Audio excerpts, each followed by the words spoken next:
Bismillahirrahmanirrahim. Assalamualaikum warahmatullahi wabarakatuh. Perkenalkan, nama saya Irfan Fauzan Nusabani dari jurusan Pendidikan Agama Islam dengan NIM 1232020 181. Di sini saya akan sedikit menjelaskan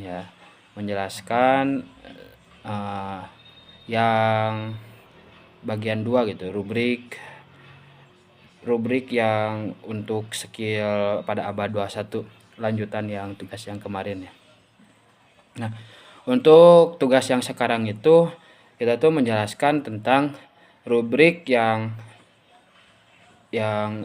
poinnya itu penyelesaian masalah di dunia nyata dan inovasi, dan juga self regulation gitu, atau regulasi diri gitu. Untuk yang pertama itu ada rubrik penyelesaian masalah dunia nyata dan inovasi. Saya lupa lagi bahasa Inggrisnya. Bentar. Jadi bahasa Inggrisnya tuh real world problem solving and innovation.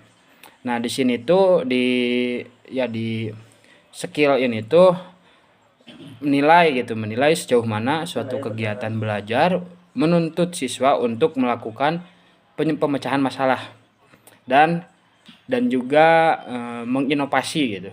Menginovasi permasalahan tersebut dengan relevan gitu di dunia nyata. Pemecahan masalah ini terjadi ketika siswa harus mengembangkan solusi yang baru bagi mereka gitu, menyelesaikan tugas yang belum pernah diajarkan, dan merancang produk yang kompleks gitu, yang teratur. Nah, untuk level satunya itu kegiatan tidak berfokus pada pemecahan masalah. Jadi kriteria singkatnya itu seperti itu ya. Contoh kegiatannya itu siswa membaca sebuah cerita lalu mengerjakan kuis tentang apa yang mereka baca. Jadi ya tidak berfokus kepada pemecahan masalahnya, tapi berfokus pada dia itu baca atau tidaknya gitu, sama mengerjakan enggak kuis-kuisnya tersebut yang ada di buku tersebut. Sedangkan untuk level yang kedua itu ada kegiatan, kriterianya itu kegiatannya adalah pemecahan masalah, akan tetapi masalahnya bukan masalah dunia nyata gitu. Jadi bisa aja siswa itu di level 2 ini tuh pemecahan masalahnya tersebut itu menggunakan imajinasinya sendiri-sendiri, seperti kayak gini. Siswa menggunakan peta rute bus di buku pelajaran untuk mengusulkan di mana seharusnya ditambahkan penyeberangan pejalan kaki di sebuah kota gitu. Nah, itu tuh siswa itu bisa aja gitu mengada-ngada ya pemberhentian bus itu di sekitar sini tanpa memikirkan solusinya itu tuh relevan dengan dunia nyata atau enggak gitu.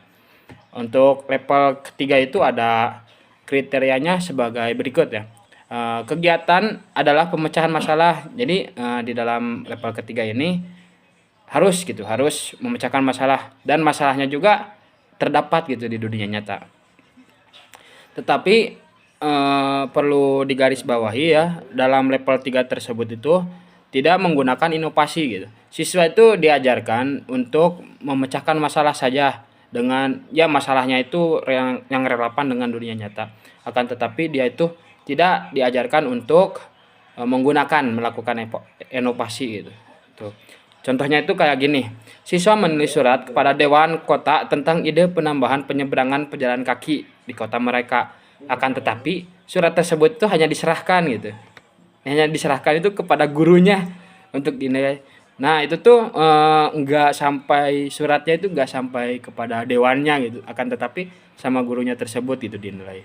Jadi dia tuh memecahkan masalah yang ada di kota tersebut, sama kan masalah nyata ya di kota tersebut, tanpa melakukan inovasi. Jadi enggak nyampe suratnya tuh enggak nyampe ke dewannya gitu.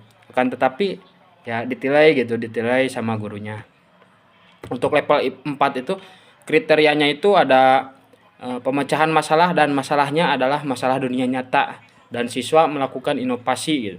Nah, ini yang level terakhir ya. Jadi seperti yang kita tadi sebutkan gitu, yang saya sebutkan tadi,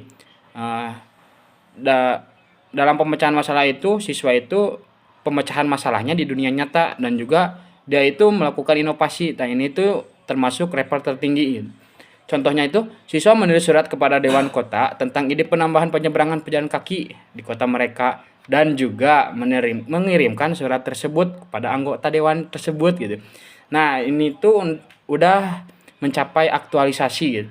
Jadi siswa tersebut itu udah mecahkan masalah tersebut dengan menuliskannya gitu di surat tersebut. Itu tuh dilihat dari konteks nyata gitu.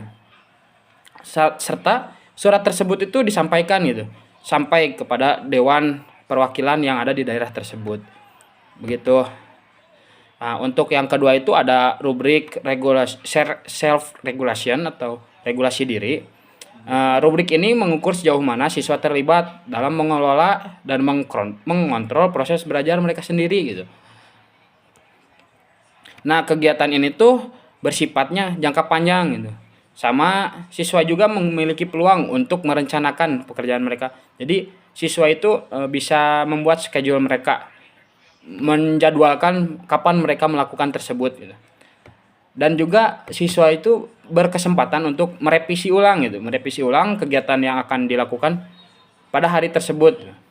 Nah, untuk level-levelnya itu ada level 1 itu kriterianya regulasi diri tidak terpenuhi atau kegiatan tidak berjangka panjang. Jadi kegiatan yang siswa lakukan itu hanya sekedar rajin saja gitu, akan tetapi tidak berefek gitu kepada dirinya sendiri. Contoh kegiatannya itu siswa mendokumentasikan apa yang mereka makan hanya dalam 2 hari berbeda gitu. Dalam 2 hari yang berbeda gitu. Nah, itu tuh cuma mendokumentasikan 2 hari saja gitu. Bisa dibilang tidak konsisten gitu dalam dalam melakukan kegiatan tersebut.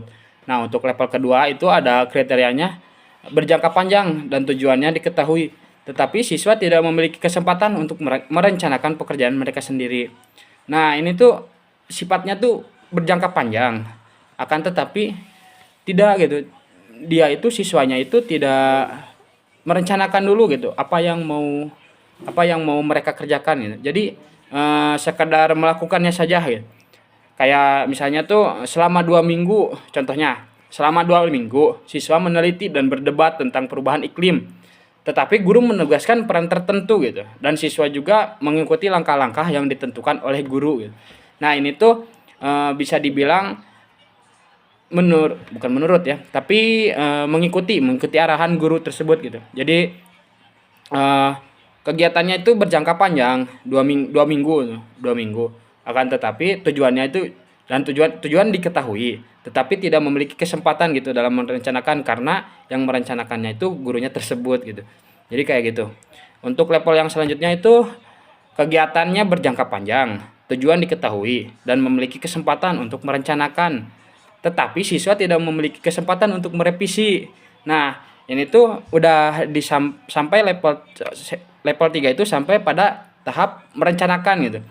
Jadi siswanya itu melakukan perencanaan yang berjangka panjang dan juga tujuannya diketahui gitu. Contohnya, siswa membuat game tentang konversi lingkungan dan memposting versi pertamanya untuk dimainkan teman sekelas tanpa ada kesempatan untuk menerima atau mengimplementasikan umpan baliknya. Jadi siswanya itu bisa membuat game. Itu kan berjangka panjang dipakainya itu lama pisan, lama banget gitu. Akan tetapi siswa tersebut itu tidak ada gitu, tidak ada umpan baliknya dalam game tersebut, itu tidak ada ya kritik dan sarannya gitu. Jadi ya udah lempeng aja gitu.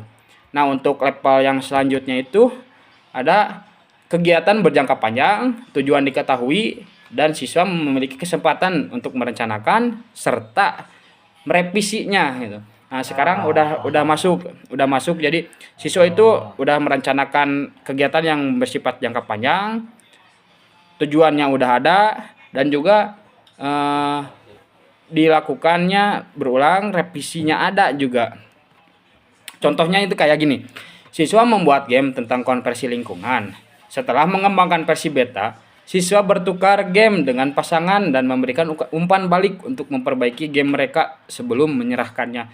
Nah, ini tuh sebelum peluncingan gamenya ada, ya ibaratnya mah ada kritik gitu, ada kritik dari temannya gitu.